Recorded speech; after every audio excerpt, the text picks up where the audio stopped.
Salut, bonjour et bonsoir à tous, c'est Dorian, et aujourd'hui on se retrouve avec une nouvelle personne de l'ombre. Elle est notamment la traductrice de la perfecte édition du manga Dragon Ball, du manga Dragon Ball Super, et en partie celui de Shingeki no Kyojin. J'accueille Fédo la Maudière.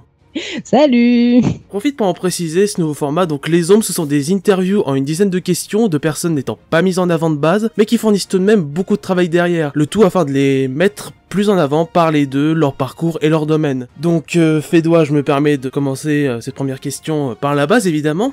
D'où est venue cette envie de faire de la traduction de manga? Est-ce que c'était ton objectif de base ou c'est quelque chose qui s'est fait sur le tas?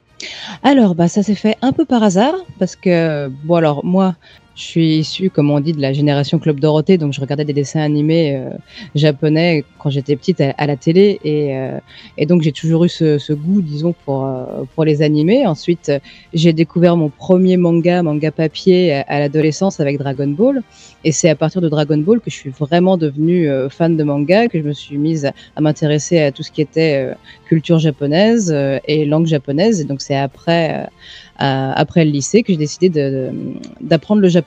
Mais la base pour moi, c'était ensuite partir habiter au Japon et devenir mangaka là-bas, parce que moi je veux pas être traductrice de manga. Normalement je voudrais en dessiner à la place. Ouais. Et c'est tout à fait par hasard que pendant que je faisais mes études à la fac de japonais, qu'une camarade de classe a été engagée aux éditions Glénat et m'a proposé de remplacer une traductrice qui partait en vacances comme ça au pied levé. Elle m'a dit est-ce que ça peut nous dépanner, et c'est comme ça que j'ai fait ma première traduction, et il se trouve que ça m'a plu, donc elle m'a donné de plus en plus de travail, et puis de fil en aiguille j'ai plus fait que ça. D'accord, tu es indépendante de ce que je me souviens. Oui, c'est ça, c'est le statut d'auteur, donc c'est assez particulier. D'accord, et du coup ton projet de mangaka pour aller au Japon, où ça en est actuellement dans ta vie? Alors, aller vivre au Japon, c'est un peu fichu, parce que ça y est, je suis bien établie en France, j'ai ma famille, tout ça. Mon mari, il veut pas spécialement aller vivre au Japon. Ouais, Mais mangaka, par contre, j'ai absolument jamais renoncé, et j'ai mon scénario, j'ai mes personnages, j'ai tout en tête. Il me manque juste du temps pour pouvoir la dessiner. D'accord, et du coup pour les viewers, ça te fait quel âge aujourd'hui, même si on demande pas l'âge à une femme évidemment? Oh, on n'a rien à faire. J'ai 38 ans. Voilà, donc vous voyez, même à 38 ans, on peut toujours avoir des rêves, donc croyez toujours vos rêves. Complètement, voilà, il faut jamais abandonner. Voilà. Et c'est ça l'esprit du shonen. Exactement. Du coup, seconde question, pour toi, quel serait l'objectif ultime dans ta carrière dans le milieu justement? Pas que dans la traduction, mais au-dessus, donc je suppose, justement, ça peut devenir mangaka, mais est-ce que par-dessus, est-ce que tu as quelque chose en tête de plus? Comme tu viens de le dire, oui, moi, mon but ultime, c'est vraiment de sortir mon manga. Ensuite, dans le secteur de la traduction, je sais que, par exemple, mes parents aimeraient que je devienne éditrice un jour ou quelque chose, parce que ils ont toujours l'impression que traducteur, c'est un petit peu les petites mains, et qu'ensuite, quand on gagne un peu du galon, on devient éditeur. Et moi, ça m'intéresse pas du tout, en fait. J'adore traduire parce que j'aime écrire, j'aime le côté artistique, on va dire, du métier de traducteur, et après sélectionner des livres, gérer des équipes, tout ça, mais c'est pas du tout quelque chose qui est fait pour moi. Je suis très très solitaire, je travaille chez moi, je suis un véritable ours, je sors jamais. Donc, pour moi, au niveau de la carrière de traduction, je suis très très bien comme je suis.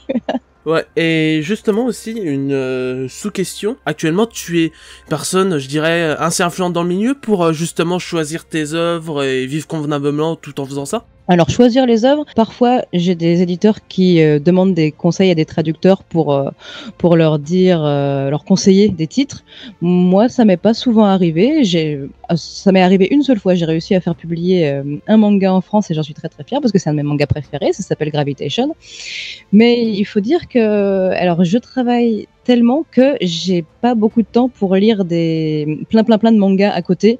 Donc, je suis pas tellement force de proposition pour mes éditeurs. En fait, ce que je voulais dire surtout par justement choisir tes œuvres, c'est si par exemple on vient de proposer une œuvre et que t'es en mode non, je ne la traduis pas, je ne veux pas traduire pour vous, etc. Oui, alors il se trouve que quand on débute dans la traduction, on prend tout ce qu'on nous propose parce que forcément, bah, on n'a pas le choix, hein, parce qu'il faut bien manger. M Moi, ça fait 17 ans que je fais ce métier et je commence à travailler sur vraiment beaucoup de séries à la fois, donc il m'arrive de refuser des titres. Évidemment, la plupart du temps, c'est par manque de temps parce que juste j'ai pas assez de temps. Et sinon, disons que j'ai des sujets, des genres, voilà, des catégories de mangas sur lesquels j'aime moins travailler parce que je sais que je vais pas fournir du travail correct. C'est-à-dire les mangas de sport, par exemple, où avec l'expérience, j'ai vu que dès que ça touche à un sport, j'ai pas forcément le bon vocabulaire, et j'ai pas de facilité là-dedans. Donc, si possible, je conseille plutôt de laisser ça à d'autres traducteurs qui sont plus à l'aise avec ce genre-là. Voilà. D'accord, très bien, parce que oui, effectivement, quand on commence un indépendant, généralement, que ce soit dans n'importe quel métier, t'acceptes tout, et après, plus tu montes en grade, en expérience, plus après, tu peux vraiment choisir tes trucs et avoir une grosse force de négociation. Pour te dire, quand j'ai commencé, je traduisais un manga tous les 2 mois à peu près, donc ça fait 300 € par mois pour vivre. C'est vraiment pas terrible. Ouais. Donc on a intérêt à ensuite essayer d'augmenter un peu la cadence. Jusqu'à aujourd'hui, quel est le travail dont tu es le plus fier? Ah bah Dragon Ball, Dragon Ball évidemment. C'est assez incroyable d'ailleurs parce que j'ai commencé à travailler sur Dragon Ball très peu de temps après avoir débuté dans la traduction de manga, donc on peut dire que j'ai atteint mon but ultime 1 an après mes débuts, quoi. D'ailleurs, tiens, je vais faire une aparté parce que c'était pas une question prévue de base, mais que j'avais vraiment en tête. Comment t'as été sélectionnée pour devenir traductrice justement sur Dragon Ball? Bah, comme je disais tout à l'heure, donc j'étais en classe avec une amie qui travaillait chez Glénat, et un jour elle m'a dit la traduction de Dragon Ball, on réfléchit peut-être à la refaire, machin. Et je dis bah oui, franchement. Elle a 10 ans maintenant, il y a pas mal de censure au début, il y a quelques petites incohérences, il y a des niveaux de langage, je trouve que sont pas vraiment terribles. Et je faisais un petit peu du forcing comme ça pour lui dire ouais, Dragon Ball mérite une meilleure traduction. Et par contre, je m'attendais pas à ce que un jour elle me dise bon bah ok, tu t'en occupes. Parce que c'est vrai que, comme tu me dis, ça fait peu de temps, au final, après que t'aies commencé, on aurait pu s'attendre qu'ils se disent Dragon Ball c'est une grosse licence, on va demander quelqu'un qui a 20 ans dans le métier, 25, oui. C'est pour ça que c'est étonnant. J'étais la première surprise.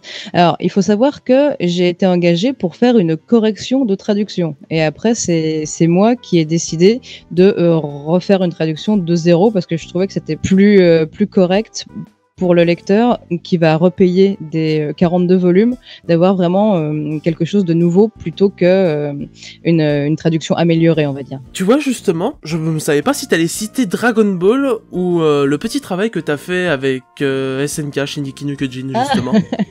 Moi, j'ai pas suffisamment travaillé sur SNK pour considérer que ça fait partie de ma bibliographie. Et oui, j'ai remplacé le traducteur officiel qui s'appelle Sylvain Cholet sur 2 chapitres pour le simulpub, donc voilà, c'est pas terrible quand même.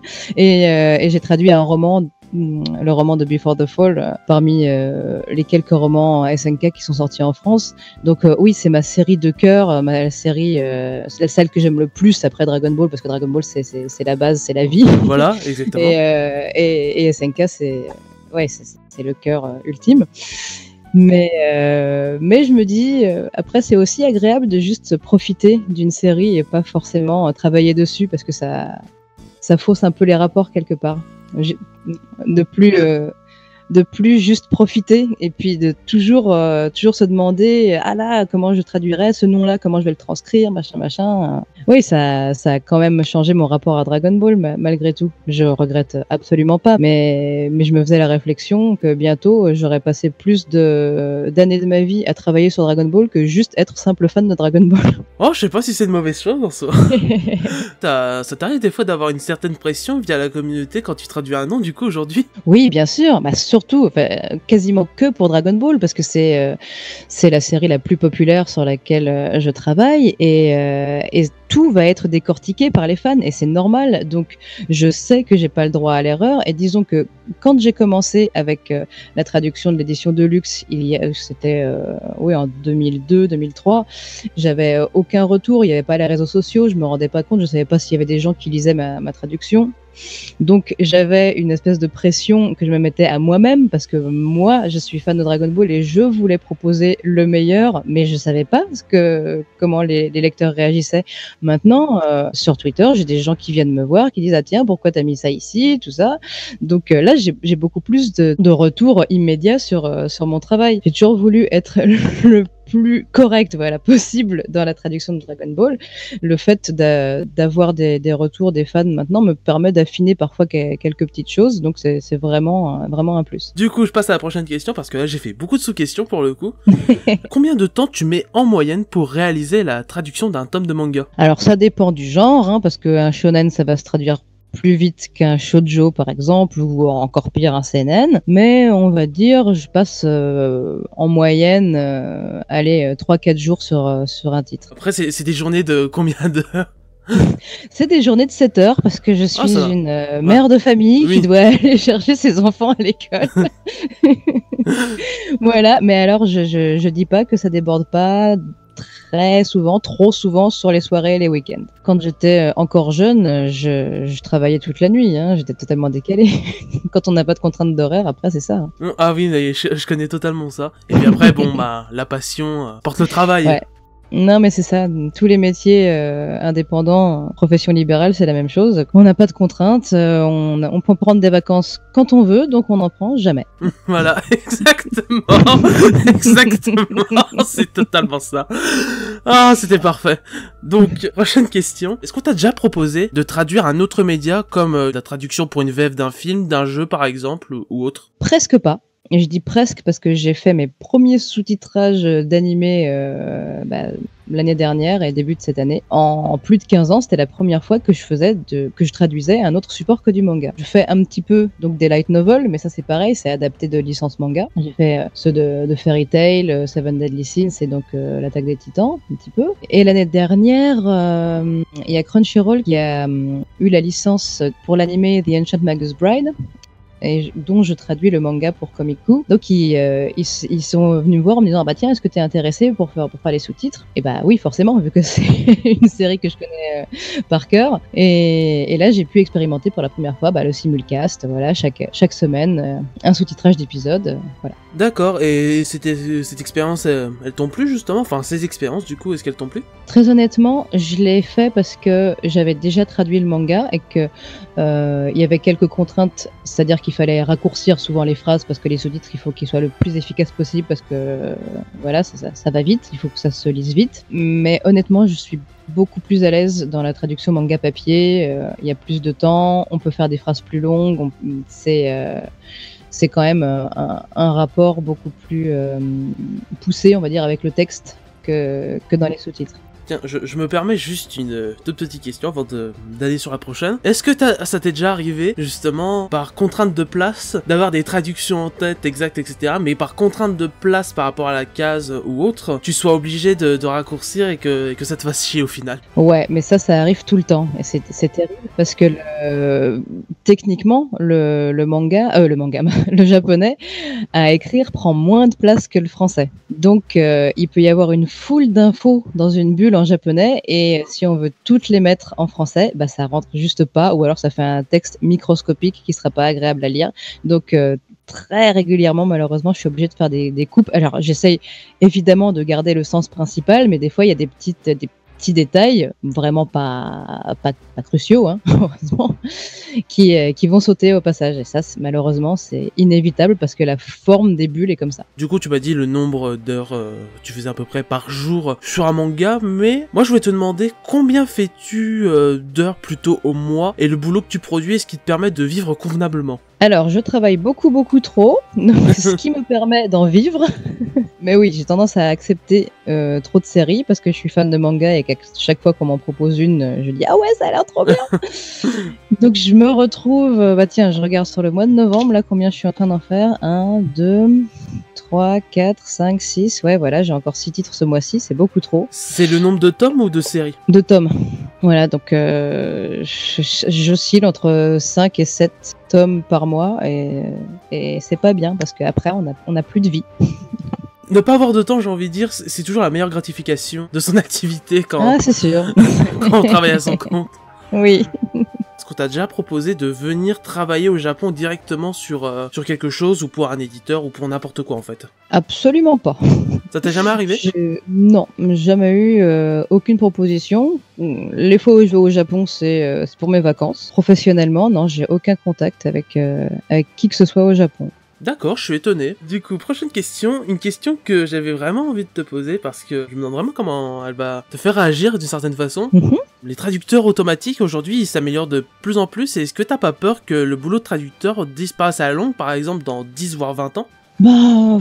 Bon, déjà, j'en sais rien.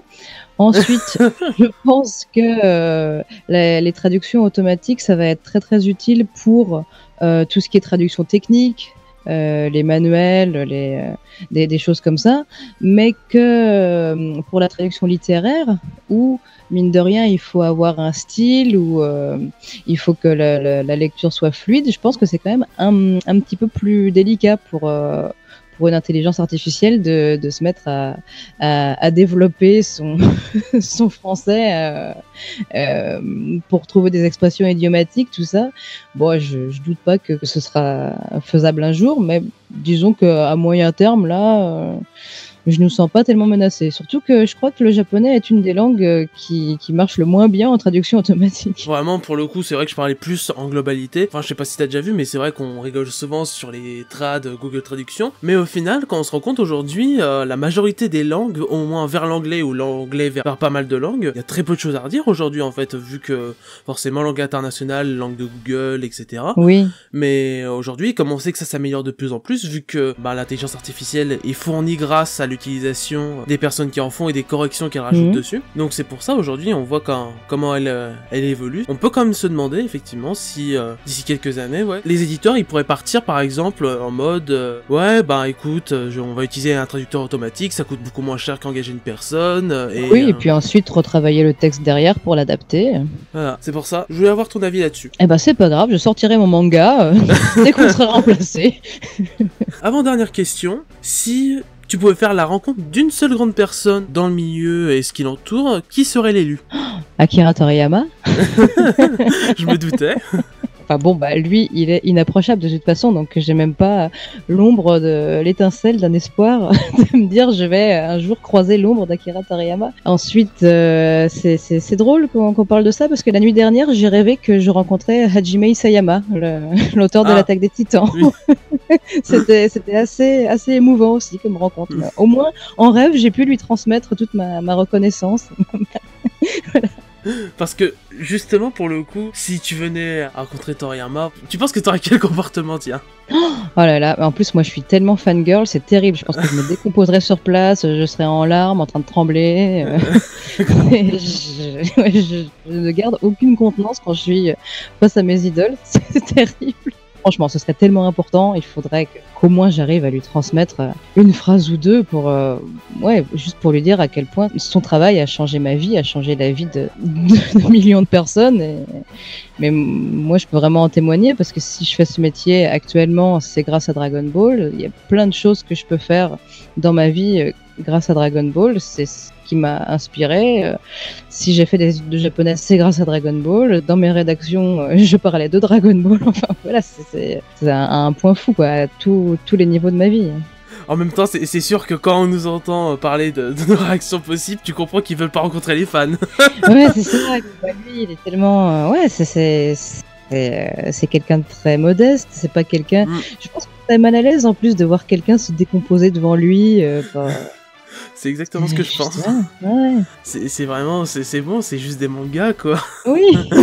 Je dirais. Et puis, dernière question, est-ce que t'as un dernier petit mot pour la fin? Par exemple, tu veux encourager d'autres personnes par rapport à ton amour des mangas, n'importe quoi? Complètement, parce qu'il y a beaucoup de personnes qui me contactent pour demander justement comment on peut devenir traducteur de manga, qu'est-ce qu'on peut faire pour ça. Alors il faut savoir que moi, quand j'ai commencé, donc c'était il y a presque 20 ans, on n'était pas beaucoup de traducteurs de japonais qui étaient fans de manga sur le marché, donc c'était beaucoup plus facile. Maintenant que le manga est plus à la mode, que devenir traducteur de manga, c'est devenu quelque chose qui est je dirais pas courant, mais il y a vraiment beaucoup plus d'étudiants qu'avant, il faut composer avec un secteur qui est un petit peu plus bouché, forcément. Ça se fait beaucoup par contact, voilà, c'est mieux d'avoir un contact dans le milieu. Et sinon, ne pas hésiter à harceler les éditeurs, envoyer des CV, ils vous feront passer souvent un petit test pour voir quel est votre niveau.